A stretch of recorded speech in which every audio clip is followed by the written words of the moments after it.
In this video, we're gonna talk about how to quiet down that inner critic. You know that voice in your mind that's beating yourself up, that is being highly critical, that's being highly attacking of yourself, that makes you feel inadequate, not good enough, that you should be doing more, that you know what I'm talking about. So in this video, we're gonna break down exactly why is this happening, but also what you can do about it. All right, let's go into it. And before we get started, guys, I want to thank you for being on this channel, for watching those videos. If you haven't subscribed yet, simply like and hit that subscribe button right now so you can see more of those amazing videos and how they can benefit your life. All right, guys.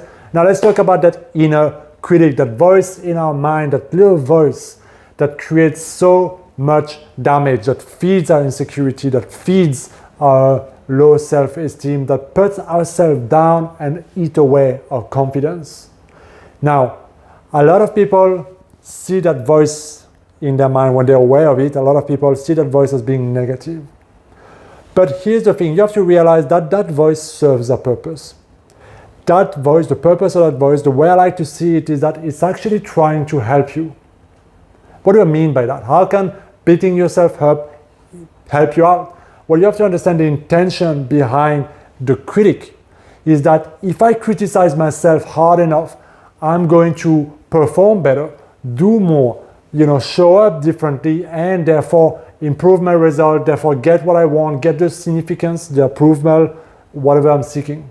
Okay? So the way I like to see the inner critic is that behind, the positive intention behind is to help you, is to get you to that place where you feel like you'll be good enough, where you feel like you'll be successful, where you feel like you'll be important enough.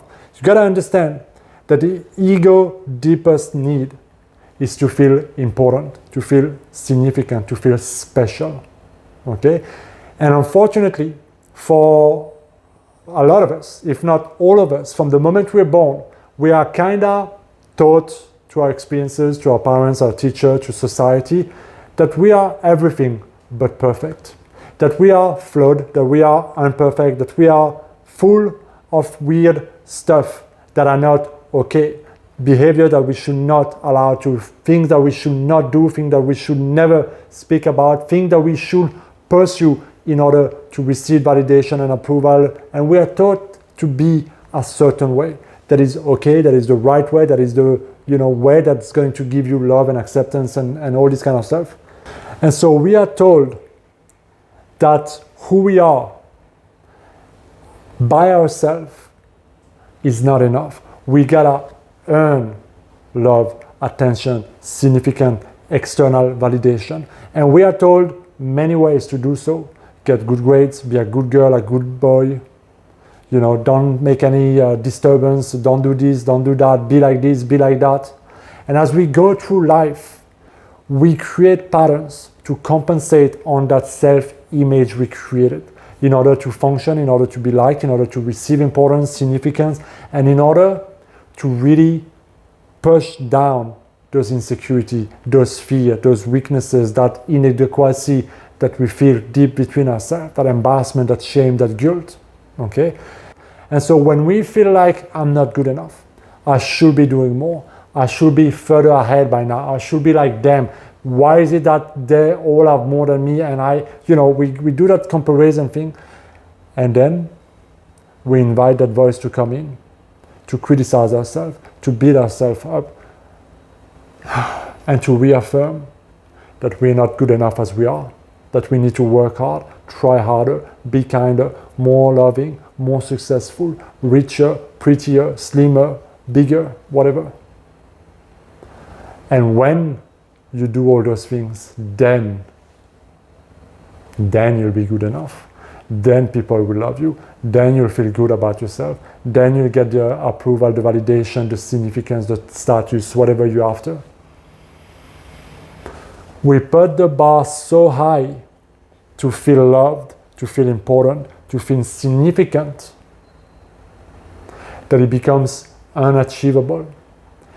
And it's never something that is granted to us, by us, but it's always something that we need to get somehow, that we need to achieve, that we need to show, that we need to prove, that we need to earn in order to feel good about ourselves. So if we come back to that inner critic and how do we tame and silence once and for all that inner critic, fundamentally, it goes back to how you see yourself, more precisely your self-worth.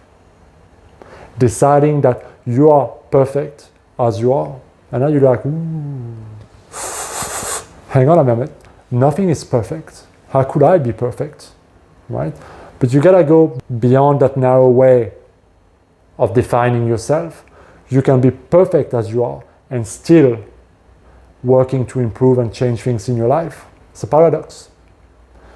But that means that you must come to a place where you realize your true self-worth and fully accept yourself as you are, even without the perfect relationship, perfect job, perfect relationship, perfect weight, perfect whatever you think you need to feel good about yourself, to feel truly good about who you are being right here, right now in your stage of your life. Because as long as you keep on relying to I need to manifest this and that and of this and of that and of somebody who always loves me and praise me and all those external stuff will never compensate for a faulty self-image and for believing that there's something wrong with you. You will always try to compensate, and you will always remind yourself through your feeling, through your inner conversation, that inner critic, that you're never good enough, that it's never enough, that you're always falling below where you should be. Simply because that is the self-image, deep subconsciously, that is the self-image that you have of yourself right now. So that inner critic in some way is a manifestation of your current self-image about yourself. Now, how do you go? What is one thing you could do to get the process started of going back to shifting to a more authentic, true sense of self, self-esteem, self-worth, and so on? One simple exercise that I invite a lot of people to do, guys, is a simple gratitude exercise. You gotta start changing the filters that goes on in your mind. You gotta start seeing the beauty in yourself, the beauty in life, and you gotta start appreciating yourself, where you are, accepting who you are, where you are, what you do, how you do it, how you look, all those things, and life. And when you do that over and over and over and over again, the filters in your subconscious mind of how you see yourself and basically your self-concept will start to change. And with that, gradually what you're going to see is that you're going to feel vastly different about yourself, about your life. You'll feel more at peace. You'll feel less comparing yourself. You'll feel like less needy also of external validation, trying to prove yourself, earn yourself, less guilt about what you don't have yet or what you're missing, what you didn't do. Fundamentally, it will completely change your whole relationship about yourself and yourself. But you gotta come to this place of understanding that that inner critic is a manifestation of your current self-image and your current self-worth. Simply because you've been told from the moment you were born that somehow as you are is not enough. And so you just try to compensate, and then your ego gets in the way and try to avoid any form of insecurity, any form of weakness, any form of showing somebody that I'm vulnerable, I'm weak, or I'm not perfect yet. Because the ego then doesn't know how to deal with that. It becomes very embarrassing, it becomes very shameful, very belittling, and very vulnerable. And we don't like being vulnerable because it feels weak. So all we do is compensate. We wear a mask, we lie, we pretend, we manipulate, we try to manifest things and get things and seek things that we think will make us whole. We get it completely wrong. The only thing that will make you whole is yourself, by realizing who you really are and by seeing the wholeness in you already now. That's the only thing that will make you feel complete. I hope that makes sense, guys. Let me know what you think down in the comment, guys, if that makes sense. If you have any further question, write them down in the comment, guys. As always, thank you for watching these videos. Take a moment to like, share, and subscribe if this resonates with you and you want to see more powerful videos like these, guys. I'll see you next time. Be well.